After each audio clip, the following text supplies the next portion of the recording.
తర్వాత ఇప్పుడు అయితే స్వామి గురుగారు ఈ పురాణాలు చాలా పురాణాల్లో మనం వింటుంటాం, ఏదో సూత ఉవాచ అని చెప్పి అంటుంటాం. అవును. ఆ సూతుడు దాని విశేషాలు ఏంటి, వారు ఎలా జన్మ ఏంటి కానీ? చాలా గొప్ప ప్రశ్న ఇది. సూత అంటే పుట్టినవాడు అని అర్థం. ఎవడు పుట్టారా? అందరూ పుట్టాం, అందరం పుట్టాం.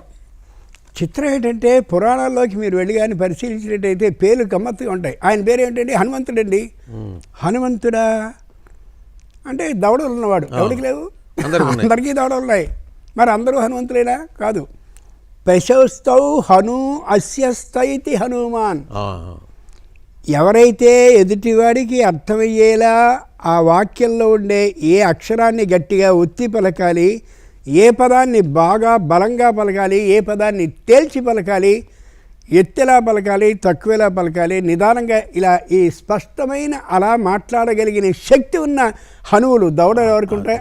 ఆయన హనుమాన్. అంటే అందుకనే అన్నమాట రామాయణంలో రాముడు కూడా చెప్పాడు కదా. అంతే. ఆరుగ్వేద వినీతస్య యజుర్వేద ధారిణ నా సామవేద విదుషక్యమేవం ప్రభాషితుం అని ఇంతసేపు మాట్లాడినా ఒక్క అక్షరం కూడా తప్పులేదు, ఏం గొప్పగా మాట్లాడాడు అన్నాడు అని ఆయనతో అలా లక్ష్మణుడితో చెప్పాడు. అది గొప్ప విశేషం. అంచేత హనుమాన్ అనేది ఎలా అయితే అలా ఉందో అలాగే ఇక్కడ కూడా సూతుడు. సూత అంటే పుట్టినవాడు అంటే అధ్యయనం, అధ్యాపనం, యజనం, యాజనం, దానము, ప్రతిగ్రహణము ఈ 6 గుణాలు కలిగినవాడు సూతుడు.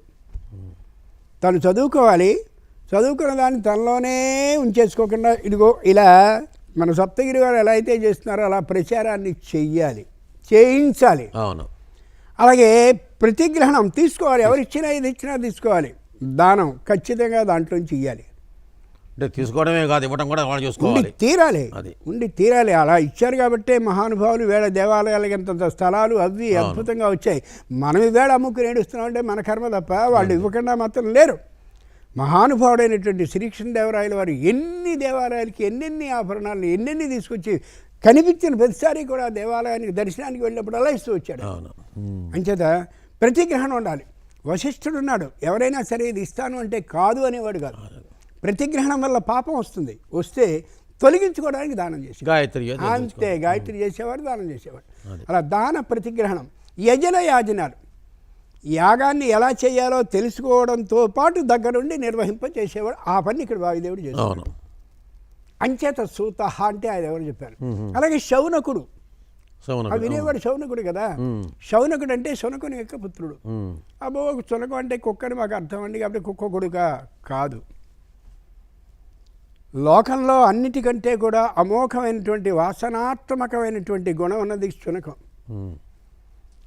బ్రహ్మాండమైనటువంటి ప్రవాహం అలా వేగంగా వెళ్ళిపోతూ ఉన్నప్పుడు ఎవరైనా అక్కడ ఒకడు మధ్యలో నిలబడితే ఆ ప్రవాహం 2గా చీలి వస్తుంది. అలాగే శునకానికి బాగా తెలుసు, ఎవరైనా అక్కడ ఒక వ్యక్తి ఉన్నట్లయితే ఇన్నిటిలోనూ ఎవరి వ్యక్తి యొక్క ఏ వాసన ఏదో గ్రహించగలిగిన శక్తి దానికి ఉంటుంది. ఇవాళ మనం పోలీసు వాళ్ళు కూడా పోలీసు రాక్షన్ ఎందుకు పెడతారు? ఎవరి ఆ శారీరకమైన వాసన లేదా రక్తానికి సంబంధించిన వాసన ఇంకోటి గ్రహించిందో అది ఇంకో రకంగా చెప్పదు. మానవాతీత శక్తి, అది మానవాతీతమైనటువంటి శక్తి.